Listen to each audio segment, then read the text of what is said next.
Evening all, let's have one or two games. I might be playing in the Cube Warzone later at 7, so just play one or two maybe on the ICC before then. Okay. Try and get this Moroxy bind, yeah. So G6, Bishop G7. I'm weakening that D5 square. Maybe actually I can play E4 now, if takes and an E4.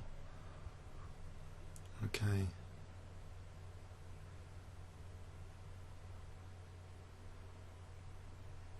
I think this is an interesting idea. But possibly, you know, it has some controversy to it. I'm fixing my pawns a bit. I want to stop Queen H5 just then, because otherwise G6 Knight G6. Okay, can I evict this guy and try and reinforce my centre? Stop Knight D5. Okay. So what happens here? Bishop E7 maybe is better than G6. Oh, I'm going to seal that D4 square and keep the bishop locked in. So Bishop E7, Rook B8.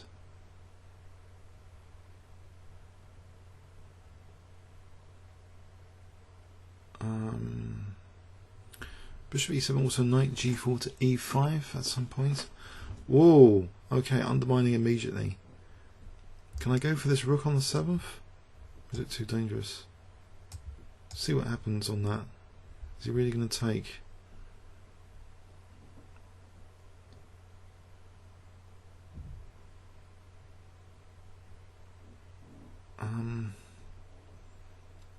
Possibly he does just take. Knight E4, check there. Okay, if I take here, am I in big trouble? Maybe more prudent than getting into Rook B2 is just Bishop E7 here. I think I'll just play Bishop E7.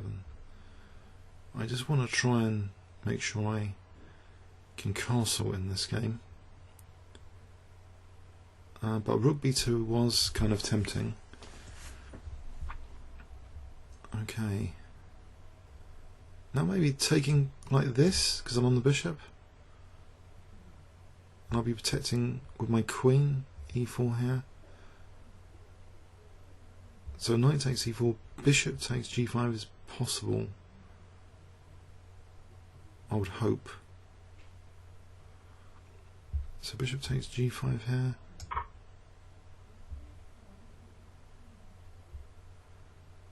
Okay. Doesn't look too bad at the moment. Bishop D7 is Knight D6 check. So I think maybe move like King F7 might be a good idea. Oh, Queen A7 is Rook B7. Okay, so I'll go with that. I'll try and manually castle.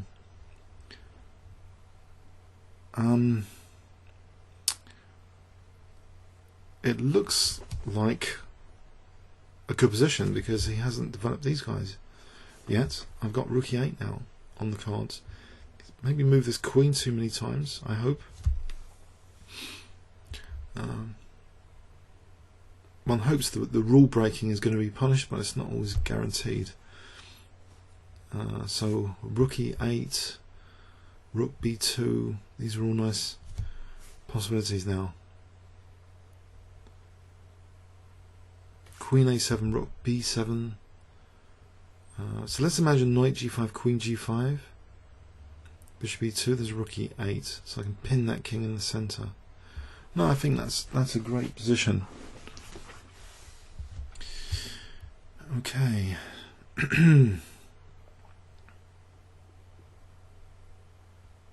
He's thinking here. I think there's a few problems to solve. Let's imagine Bishop D3 takes. You could castle with check. Would that be really dangerous for me? He's gone for this. Interesting. Well, now simply I've got a very tasty looking rook e8, and if bishop e2, queen g2 maybe? Just rook e8, and I can also double here quite quickly.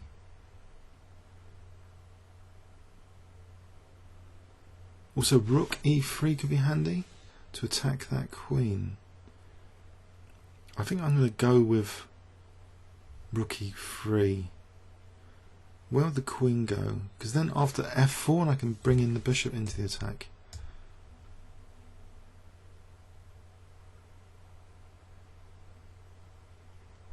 So I get to play f4 and bishop g4. This looks too good to be true.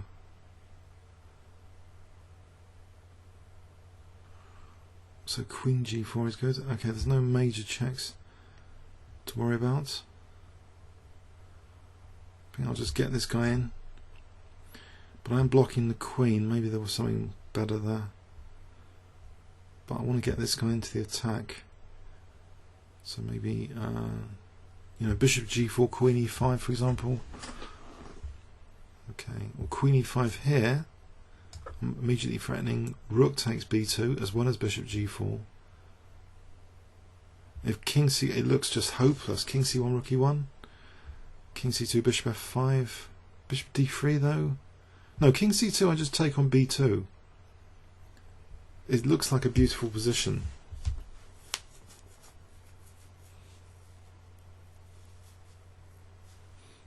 Okay. Yep, he's resigned. Okay, I think something went wrong in the opening for white here, but this seems to be a very interesting system, this f5. I seem to have won, I think, the last two games in this system against